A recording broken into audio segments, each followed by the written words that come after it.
I'm Ben Meiselas from the MeidasTouch Network, and this is a breaking news alert. Special Counsel Jack Smith has just received his most significant testimony yet before the grand jury that is criminally investigating Donald Trump in connection with his 2020 election interference. Former Vice President Mike Pence has testified before the criminal grand jury in Washington, D.C. We can confirm here at the MeidasTouch Network. And here's what we know went down.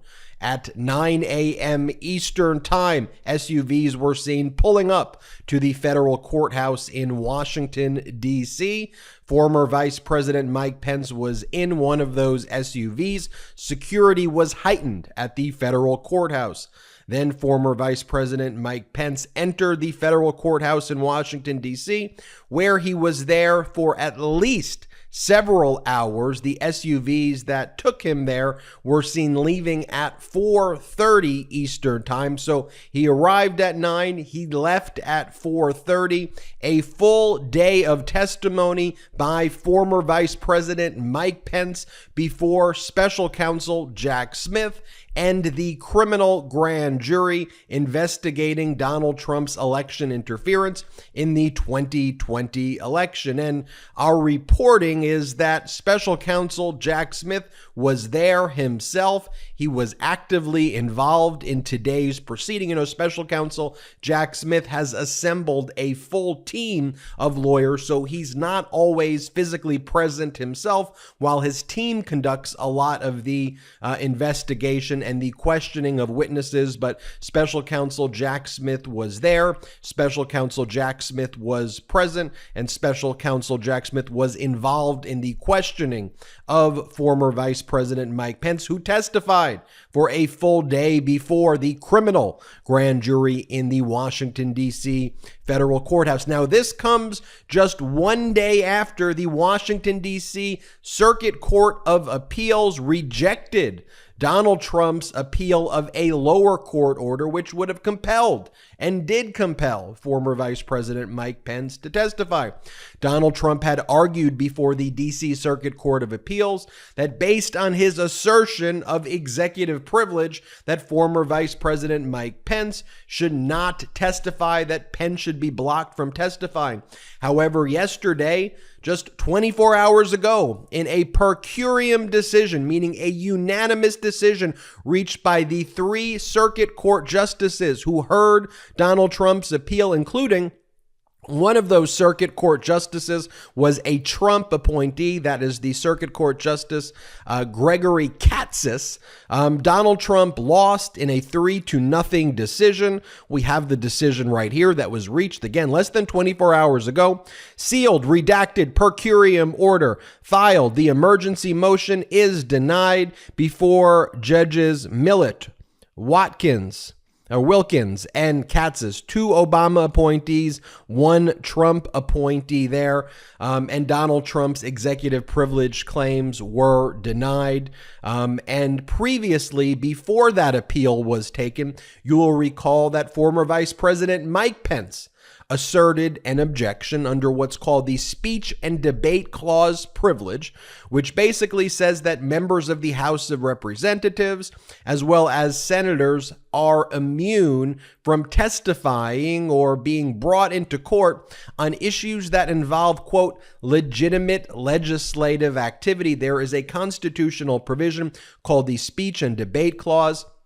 It has been clarified in various Supreme Court rulings. The most prominent Supreme Court ruling is called the Gravel case from the 1970s, which basically held that these members of the House of Representatives and senators and their legislative aides were protected, were immune from testifying or being brought into court, being sued for their legitimate legislative conduct. However, the Gravel case made the ruling that exhorting or extorting reporting people, criminal conduct, statements made to the press all fall outside of legitimate legislative activity. And what former Vice President Pence first argued to the federal court was that based on his ceremonial role as the president of the Senate, the vice president has a dual role in the executive branch, but also this ceremonial role where they cast the tie-breaking votes, or in the case of January 6th, serves to count the electoral votes, the ministerial task of counting the votes, that therefore the former vice president, when he was the vice president, serves in that ceremonial role as president of the Senate. So Pence argued, you should treat me like a senator. Now, the chief judge who presides over the grand juries and over disputes between the Department of Justice and witnesses or disputes that arise in general in these criminal investigations, Chief Judge Jeb Boasberg, the federal court judge, basically made a ruling in response to the Department of Justice sending the subpoena to Pence, which Pence objected to, and said, look, for the limited period of time on January 6th, where you served in that ceremonial capacity, but only that period, while you were counting the electoral votes, you don't have to testify about that.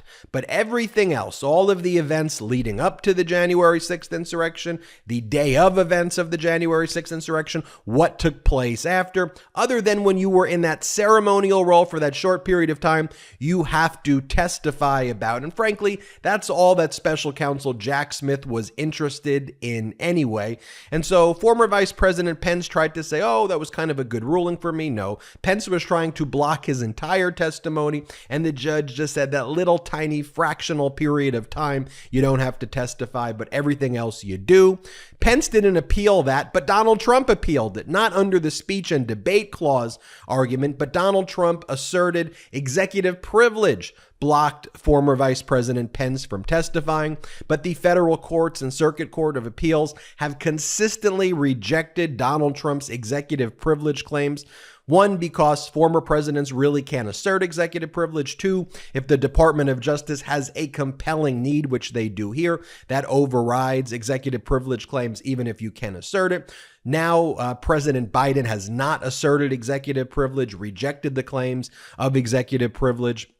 And so all the times Donald Trump, like over a dozen times already, Donald Trump has tried to assert executive privilege. He's lost each and every one of those times, including when Donald Trump tried to assert it over former Vice President Pence's top aides. For example, former Vice President Pence's chief of staff, Mark Short, testified before the grand jury first. This was many months ago.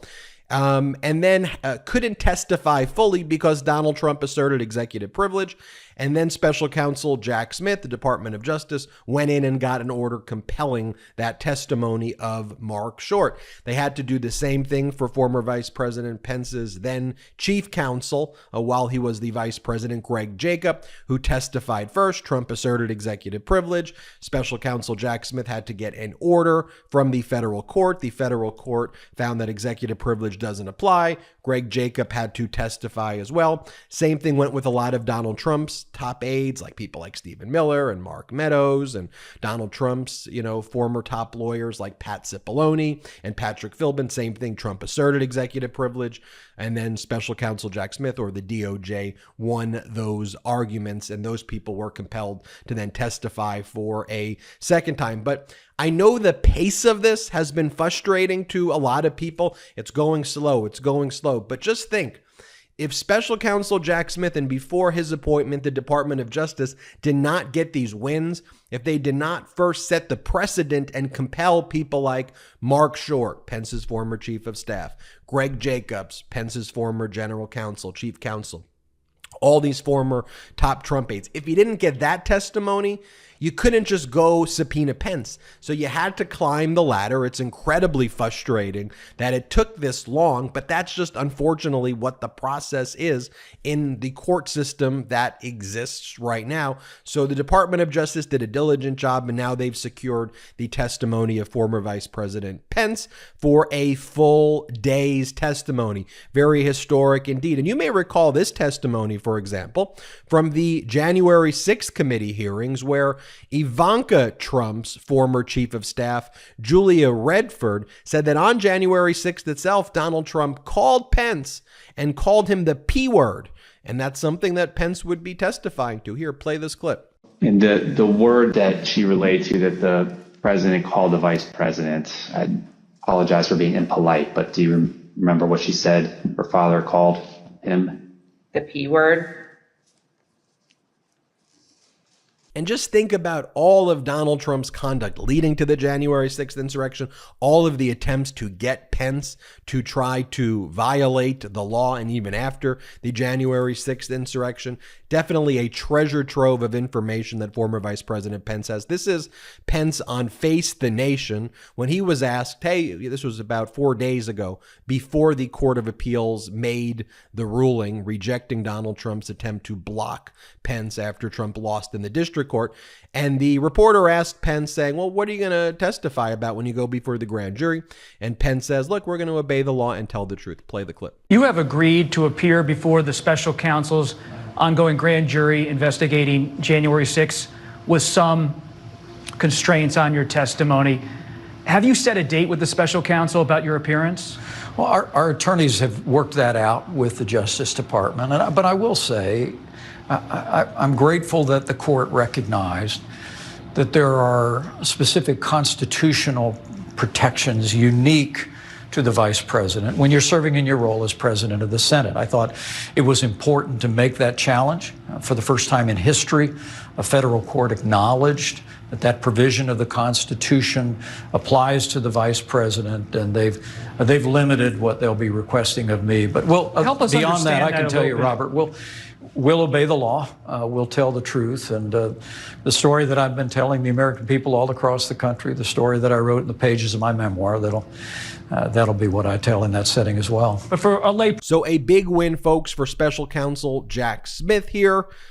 Former Vice President Pence gave a full day of testimony before the criminal grand jury in Washington, D.C.